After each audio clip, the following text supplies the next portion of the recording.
تو کې الله سبحانه وتعالی ته دا بنده دعا کوي وای صراط والذین د هغه خلکو پر لار صراط معنا لار الذین د هو خلکو څنګه وینم نو د رسول الله صلی الله علیه وسلم جواب در مخه الله خپل جواب ورکړي په قران مجید کې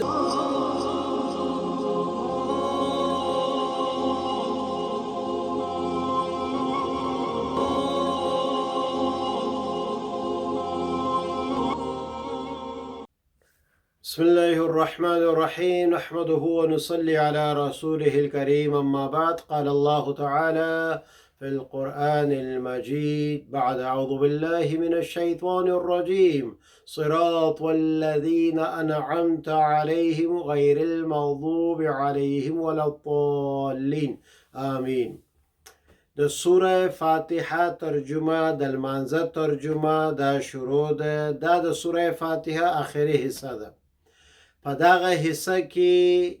د جې بیان در مخه چې څلورمه حصہ وه په هغه کې دا دعا وویل سول اهدنا الصراط المستقیم چې ای الله ما پر سمه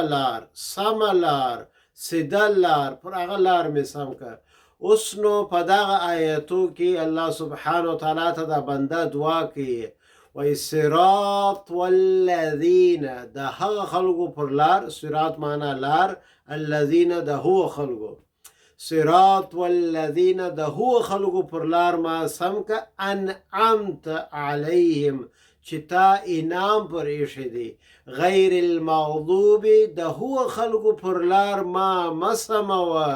ما وساته د هغو د لار څه چې ستا غضب پر سوی دی ولا الضالین او نه د هو خلکو پر لار چې هغه ګمراه دي نو مغضوب علیهم چې ستا درد پر سوی دی ته دنځ خوابه دی ته په درد کې ورته ولا الضالین معنا ګمراه اوس به نو د تفسیر ووایو د جې تفسیر دا دی ګوره په دنیا کې دوه رقمه خلک دي چې د الله پر امر باندې عمل نه کوي یو هغه خلک دي چې په خبر دي بیا هم عمل نه کوي هغه دغه دي مغضوب علیهم مفسرین یهودیان لیکلي دي چې یهود مراد دي چې دی په پیدل چې د الله رسول صلی الله علیه وسلم رښتیا وایي د نبی برحق دی مګر بیا هم نه منل حسد درلودي نو د حسد په ثواب دی رسول صلی الله علیه وسلم نه مني نو دا جی مغضوب علیهم یهودی جی دا مفسرین لیکلی جی ولا الضالین دا به عیسایان جی نو اوس انسان چې د خدای تعالی خبرې نه مني اوامر نه مني په دوو ثواب نه مني یا دی په خبرې بیا هم عمل نه کوي هغه دغه خلک چې مغضوب علیهم په خبرو هم یې چې حق لار ده بیا هم نه مني بیا نو دوهم دي ولا الضالین ګر سره په خبر لا نه جي هغه عیسایان دي ولا الضالین نو موږ الله تعالی ته دغه دعا کوو په سوره فاتحه کې چې یا الله ما وساته چې د دغو خلکو پر لار زه نه سمه اوس نو په سر کې دغه آیت کې بل تفسیر به درته وایم صراط والذین انعمت علیهم ویا الله ما د هو خلکو پر لار ته سم کې چې تا انعام پرې شدي ته ثوابونه ورکوې ته جزا ورکوې ته نازیې ته جنت ورکوې د هغو خلکو پر لار ما سم که نو اوس نو هغه خلک څوک چې په سوره نساء آیت نمبر 9 ومن يطع الله ورسوله فأولئك مع الذين أنعم الله عليهم من النبيين والصديقين والشهداء والصالحين وحسن أولئك رفيقا الله سبحانه وتعالى وایي څلور رقمه خلک د الله انعام پر دی باندې سوی دی الله دی نازیه هغه څلور رقم خلک دي نبیین صدیقین شهدا او صالحین دا څلور رقم خلک دي الله جما تاسیس موږ اولادونه ټول په دغه څلور رقم خلک کې حساب کې اوس نو دغه آیت شان نزول دغه صراط والذین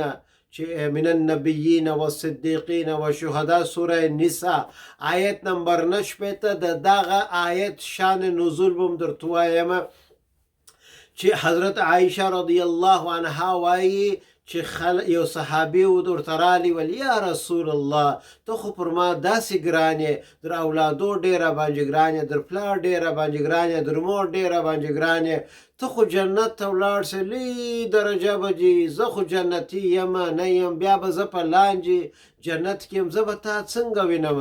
نو د رسول الله صلی الله علیه وسلم جواب در مخه الله خپل جواب ورکړي په قرآن مجید کې سوره نساء آیت نمبر 9 ومن یطع الله ورسوله ګوره ول صحابي دا تا ته ویل کېږي موږ ټوله دنیا ته دا ویل کېږي وایي که ته د الله او د رسول پر خبره باندې عمل وکړې ته به د دغه خلکو سره د قیامت په ورځ به یې په جنت کې ورسره یو ځای سبحان الله الله تعالی چې موږ هم د دې سره یو ځای کړو څو عمر ژوند دی څو عمر ژوند دی او یا چا نوي کاله هغه هم ګارنټي نه ده غای وخت د 40 کالې بالا وای درځه غای وخت د 10 کالې وای بالا درځه بهرحال چې اویا چا نوي کاله وبوله ختم دی مرګ دی ژوند دی آخرت دی چې هغه ژوند نه ختمیږي څنګه ښه خوند به وکړي چې ما او تا د نبیین صدیقین شهدا صالحین د دې سره یو ځای یو نو دغه صحابي ته وویل ګوره که د الله او د رسول خبره منې د ګناهو څخه ځان ساتې ته به د دې سره یې بس دا صحابي چې دا آیت واورېدی سبحان الله داسې خوشحاله سو ول زه به د نبیانو سره یو ځای یم نو نبیان به ستا جنت ته راسي ته به د دې دعوت کوې نو دغه آخري حصه ده د سوره فاتحه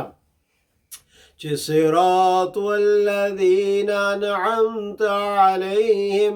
غیر المغضوب علیهم ولا الضالین بیا په آخر کې آمین ویل کېږي دا آمین د سوره فاتحه حصه نه ده دا مسنون ده دا په حدیث کې راغلی ده چې یا الله دغسې راسره وکړه دغسې د زما دعا قبوله سي نو الله تعالی چې موږ ټوله په دې کې په دا څلورو خلکو کې حساب کې واخر دعوانا ان الحمد لله رب العالمین